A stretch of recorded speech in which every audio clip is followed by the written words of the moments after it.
Hello guys, good afternoon. मेरे ख्याल करते हैं मेरे यूट्यूब चैनल में आपका स्वागत करती हूँ। आज देखेंगे हम क्रीमी लेयर किसे कहते हैं, क्रीमी लेयर के अंतर्गत आने वाले लोग कौन कौन से हैं और उनके बच्चों को आरक्षण मिलता है या नहीं मिलता है, इसलिए आप बने रहिए। चलिए हम देखेंगे। सबसे पहले हम परिभाषा देखेंगे क्रीमी लेयर किसे कहते हैं। तो जो पिछड़ा वर्ग के लोग हैं, जो सामाजिक, आर्थिक और शैक्षणिक रूप से अत्यंत संपन्न है, उसे न्यायालय ने क्या घोषित किया है? उसे न्यायालय ने क्रीमी लेयर घोषित किया है। जैसे कि क्या हो जाएगा, किस किस रूप में होना चाहिए? आर्थिक रूप से संपन्न हो, शैक्षणिक रूप से और सामाजिक रूप से। जो तीनों चीजों में से आर्थिक, शैक्षणिक और सामाजिक रूप से अत्यंत संपन्न है, कौन सा लोग? तो जो पिछड़े वर्ग का लोग है, उसे न्यायालय ने क्रीमी लेयर घोषित किया है। बाद में सरकार ने क्या लिखा है? पिछड़े वर्गों के वे लोग, क्या है? पिछड़े वर्ग के वे लोग जो अत्यधिक संपन्न है। जैसे संपन्न किस टाइप से? आर्थिक रूप से, शैक्षणिक और सामाजिक रूप से।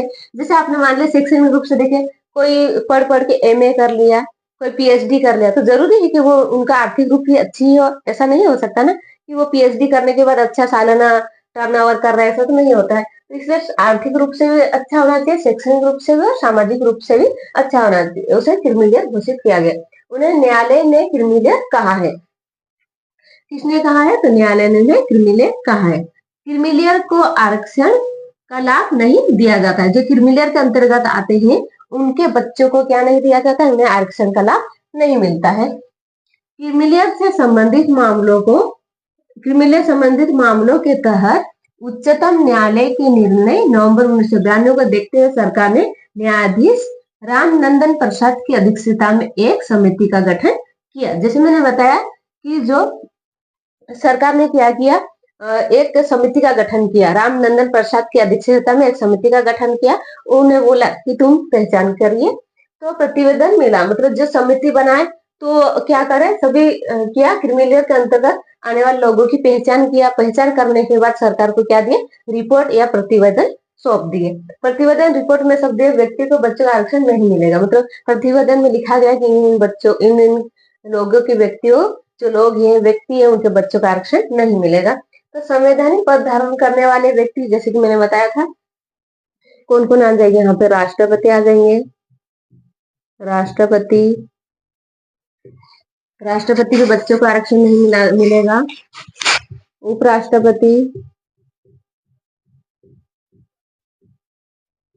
उपराष्ट्रपति आ जाएंगे।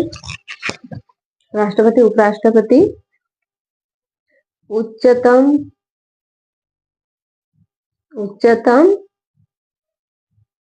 उच्च न्यायालय के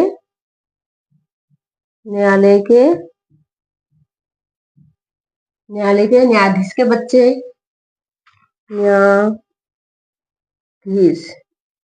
न्यायाधीश के बच्चे को नहीं मिलेगा।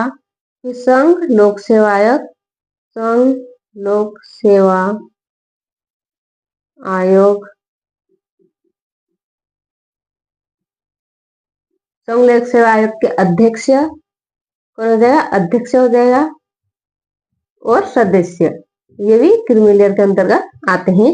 और राज्य सेवा आयोग के भी, राज्य सेवा आयोग,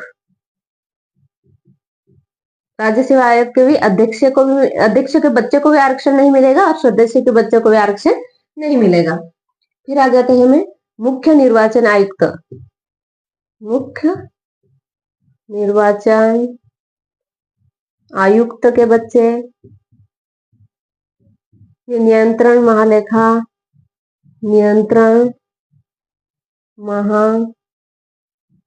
के बच्चों को, ये जैसे कुछ संवैधानिक पद धारण करने वाले व्यक्ति हैं, जैसे राष्ट्रपति, उपराष्ट्रपति, उच्चतम या उच्च न्यायालय के न्यायाधीश के बच्चे हुए, संघ लोक सेवा आयोग, राज्य लोक सेवा आयोग के अध्यक्ष सदस्य के बच्चों को, मुख्य निर्वाचन आयोग, नियंत्रण जो महालेखा परीक्षक है, उनके बच्चों को क्या नहीं मिलेगा? आरक्षण नहीं दिया जाएगा। ग्रुप ए तथा ग्रुप बी की सेवा के क्लास के अधिकारी जो केंद्रीय राज्य सेवाओं में है, केंद्रीय मतलब केंद्र लेवल पे, राज्य और स्टेट लेवल के जो ऊपरी रैंक के अधिकारी, उनको भी बच्चों को क्या नहीं मिलेगा? आरक्षण नहीं मिलेगा। जैसे कि और अन्य में आ जाता है बैंकों, बीमा कंपनियां, विश्वविद्यालय आदि में पदस्थ समस्त अधिकारी है, मतलब जो उच्च अधिकारी, उन बच्चों को आरक्षण नहीं दिया जाएगा।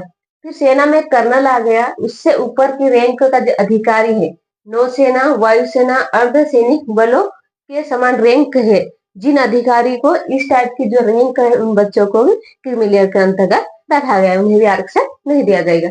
7 नंबर पे आ जाता है डॉक्टर, अधिवक्ता, इंजीनियर, कलाकार, लेखक, सलाहकार आदि के जो बच्चे आ जाते हैं उन्हें भी आरक्षण नहीं दिया जाएगा। व्यापार, वाणिज्य, उद्योग में लगे व्यक्ति है उन बच्चों को भी आरक्षण नहीं दिया जाएगा, मतलब ये क्रीमिलियर के अंतर्गत आते हैं।